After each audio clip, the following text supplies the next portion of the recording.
2016년 3월의 첫날, 아직은 이른 봄 기운이 마을을 지키고 있는 집들로 스며듭니다. 정갈하게 걸려있는 빨래에도, 정성 들여 꾸민 뒤뜰에도 마을 사람들의 애정어린 손길이 느껴집니다. 하지만 불어오는 바람 앞에 흔들리지 않는 것은 없습니다. 우토로에도 세찬 바람이 불어옵니다.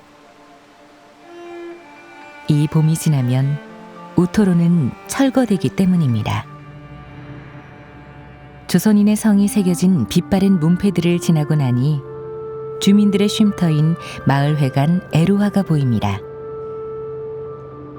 그곳에서 우토로를 지키는 모임 대표 다가와 아키코 씨를 만났습니다. 우지 씨의 평범한 시민이지만 한국인보다 앞서 30여 년 동안 우토로를 지키기 위해 노력한 일본인 여성 다가와 씨의 이야기를 들어봅니다.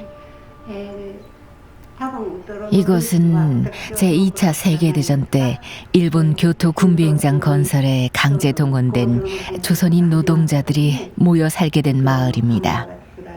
전쟁이 끝난 후 노동자들은 제대로 된 급여를 받지 못한 채 방치되어 고국으로 돌아가지 못하고 어쩔 수 없이 여기에 남겨졌습니다. 사람이 살기 어려웠던 이 땅에 남겨진 주민들은 기초적인 상하수도 시설도 없이 오물에서 물을 길어 생활하고 있었고, 화재가 났을 때는 소와 호수도 없어 불이 꺼지기만을 기다릴 수밖에 없었습니다.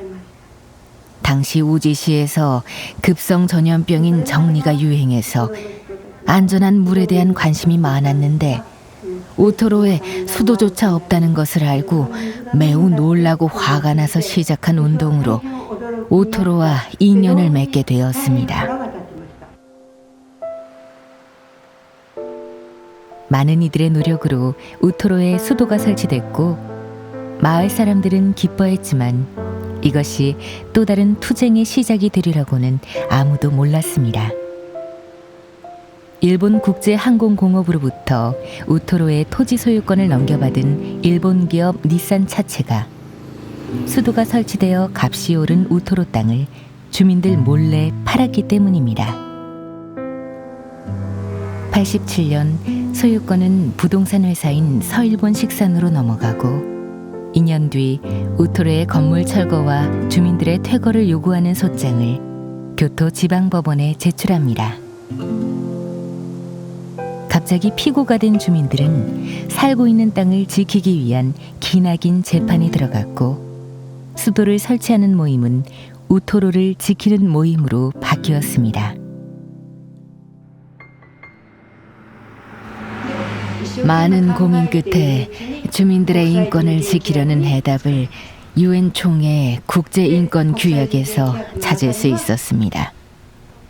공공사업을 할 때 대체주택 없이 주택 철거를 하면 안 된다는 규정을 보고 바로 이것이다 싶었습니다. 암흑 속에서 일본 행정을 움직일 수 있는 작은 빛을 찾은 것입니다.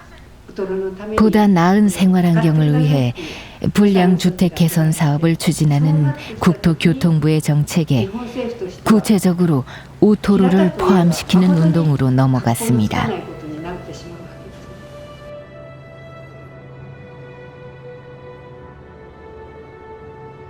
그로부터 30년이 지났습니다. 끊임없이 몰아내려는 이들에 맞서 마을을 지켜내는 일은 전쟁이었습니다. 강제 퇴거 명령은 명목상 우지시의 새로운 마을 만들기 사업으로 전환되었고 주민들은 한국과 일본의 시민들과 제1동포들의 모금, 힘겹게 얻은 한국 정부의 지원으로 사들인 우토로의 일부 토지 위에 세워질 두 동의 아파트에 입주하게 됩니다. 하지만 주민들은 마을의 철거가 달갑지 않습니다. 고향이라 여기며 소중히 가꾸고 지켜온 우리의 이야기가 왠지 사라지는 것 같습니다.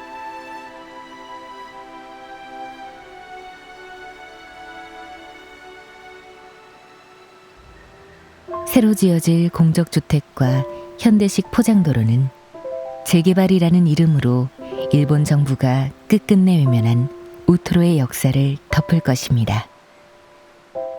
마을의 풍경은 마치 처음부터 아무 일 없었던 것처럼 사라집니다. 1941년 시작된 작은 마을의 이야기는 아직 끝나지 않았습니다.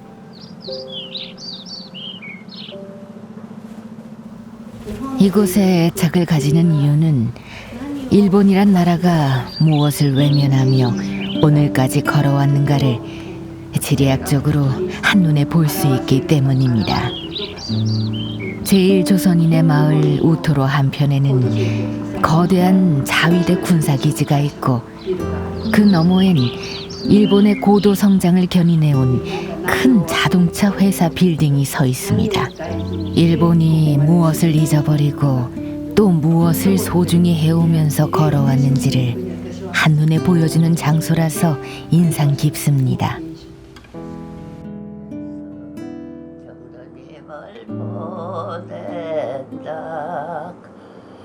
잘 가서 잘 있어.